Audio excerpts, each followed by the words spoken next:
BRS ముళ్ళు కట్టెపడితే కానీ కాంగ్రెస్ ప్రభుత్వం ముందుకు కదలడం లేదు.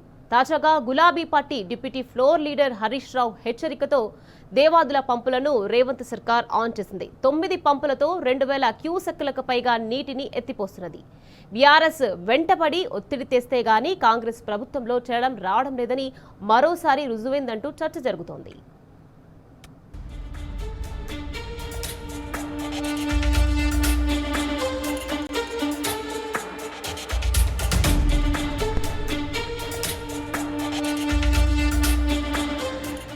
బీఆర్ఎస్ దెబ్బతో కాంగ్రెస్ సర్కారులో చలనం వచ్చింది.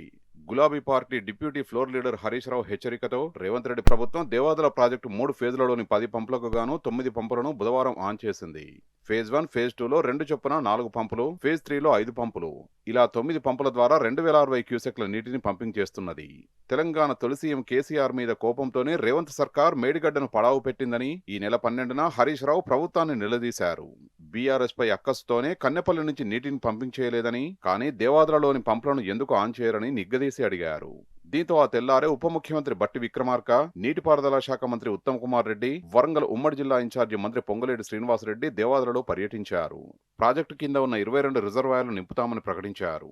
దీంతో దేవాదుల పరిధిలోని రిజర్వాయర్ల కింద రైతులు వరి అలికారు. నారుమళ్లు సిద్ధమవుతున్నాయి. వ్యవసాయ బోరుబావులున్న చోట నాట్లు కూడా వేస్తున్నారు.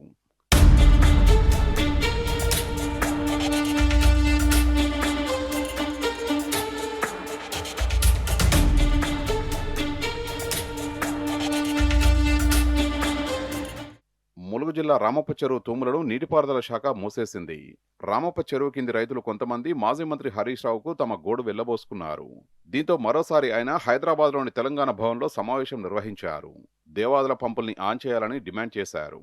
లేదంటే బీఆర్ఎస్ రైతులకు అండగా నిలిచేందుకు దేవాదులకు వెళ్లి ఆన్ చేస్తుందని హెచ్చరించారు. సరిగ్గా అదే సమయానికి ఉమ్మడి వరంగల్ జిల్లా ఇన్ఛార్జి మంత్రి పొంగులేటి, మంత్రి పొన్నం హన్మకొండ కలెక్టరేట్లో వరంగల్, హన్మకొండ, మహబూబాబాద్, జనగామ, జయశంకర్, భూపాలపల్లి, ములుగు జిల్లాల ప్రజాప్రతినిధులు కలెక్టర్లతో సమీక్షా సమావేశం నిర్వహించడం గమనార్హం. అనంతరం దేవాదులలోని అన్ని పంపుల్ని ఆన్ చేయడానికి ప్రభుత్వం ప్రయత్నం చేస్తున్నదని మంత్రి పొంగులేటి తెలిపారు. మొత్తానికి బీఆర్ఎస్ వెంటబడి ఒత్తిడి తెస్తేగాని కాంగ్రెస్ ప్రభుత్వానికి చలనం రావడం లేదని మరోసారి రుజువైందనే చర్చ సాగుతున్నది.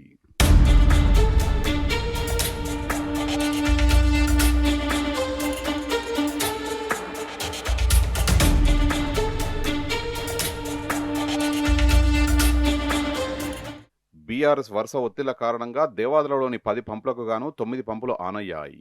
బుధవారం సమ్మక్క బరాజ్ వద్ద గోదావరికి ఇన్ఫ్లో 40,200 క్యూసెక్కులు కాగా ఎత్తిపోస్తున్నది 2060 క్యూసెక్కులు.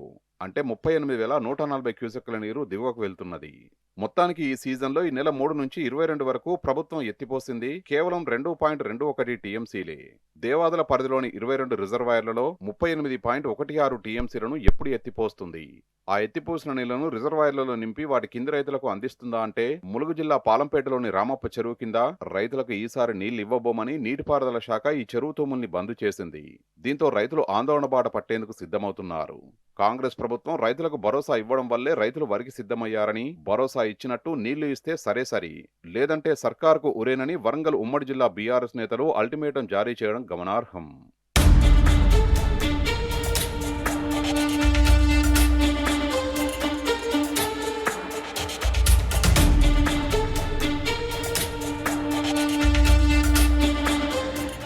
రైతుల కష్టాలను దూరం చేయాలని అడిగితే తప్ప కాంగ్రెస్ ప్రభుత్వం కదిలే పరిస్థితి లేదనే విషయం జరుగుతున్న పరిణామాలు స్పష్టం చేస్తున్నాయి. బీఆర్ఎస్ పార్టీ తన బాధ్యతాయుత ప్రతిపక్ష పాత్ర పోషిస్తూ రేవంత్ సర్కారు కళ్లు తెరిపించే ఘటనలు ఇటీవలి కాలంలో అనేకమున్నాయి. గోదావరి నీటి వినియోగం కేంద్రంగా చోటు చేసుకుంటున్న పరిణామాలే ఇందుకు నిదర్శనంగా మారాయి. రాష్ట్రంలో కాంగ్రెస్ ప్రభుత్వం గోదావరిలో నీళ్లున్నా రైతులకు సాగునీటి కష్టాలు తెచ్చిపెడుతున్నదని హరీష్ రావు ఈ ఏడాది ఫిబ్రవరి 21న దేవాదుల ప్రాజెక్టులో భాగమైన దేవన్నపేట పంప్ హౌజ్ను పరిశీలించి దుయ్యబట్టారు. ఆ తెల్లారే ఫిబ్రవరి 22న దేవన్నపేట పంప్ హౌజ్ను పరిశీలించేందుకు వెళ్తే బీఆర్ఎస్ సక్సెస్ అయిందనే అభిప్రాయంతో సీఎం రేవంత్ రెడ్డి దేవాదులలో ప్రాజెక్టు, పంపుల పనితీరుపై సమీక్షించారు. ఈ నెల 5న BRS working president KTR Jayashankar Bhupalpally జిల్లా మహదేవ్పూర్ మండలంలోని కన్నెపల్లి పంప్ హౌజ్ వద్ద దాదాపు 1,00,000 క్యూసెక్ల నీటి ప్రవాహం ఉన్నదని, ప్రభుత్వం తక్షణం మేల్కొని రైతాంగానికి నీళ్లు ఎత్తిపోయకపోతే తామే వేలాదిగా తరలివచ్చి పంపులను ఆన్ చేస్తామని అల్టిమేటం జారీ చేస్తే దెబ్బకు రేవంత్ సర్కారు స్పందించిన విషయాన్ని రైతులు గుర్తు చేస్తున్నారు.